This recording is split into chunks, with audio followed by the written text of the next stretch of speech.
احمد فراز صاحب کی ایک نظم سے اقتباس ہے کہ یہ شرط نامہ جو دیکھا تو ایلچی سے کہا، اسے خبر نہیں تاریخ کیا سکھاتی ہے، کہ رات جب کسی خورشید کو شہید کر دے تو صبح ایک نیا سورج تراش لاتی ہے۔ تو یہ جواب ہے میرا میرے عدو کے لیے کہ مجھے حرص کرم ہے نہ خوف خمیازہ،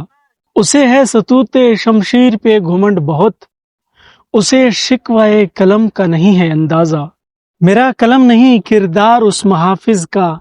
جو اپنے شہر کو محصور کر کے ناز کرے، میرا قلم نہیں کاسا اس سبک سر کا جو غاصبوں کو قصیدوں سے سرفراز کرے، میرا قلم نہیں اوزار اس نقبزن کا جو اپنے ہی گھر کی چھت پہ شگاف ڈالتا ہے، میرا قلم نہیں اس دزد نیم شب کا رفیق جو بے چراغ گھروں پہ کمند اچھالتا ہے، میرا قلم نہیں تسبیح اس مبلغ کی جو بندگی کا بھی ہر دم حساب رکھتا ہے، میرا قلم نہیں میزان ایسے عادل کی جو چہرے پہ دوہرا نقاب رکھتا ہے، میرا قلم تو عدالت میرے ضمیر کی ہے، اسی لیے تو جو لکھا تپا کے جاں سے لکھا،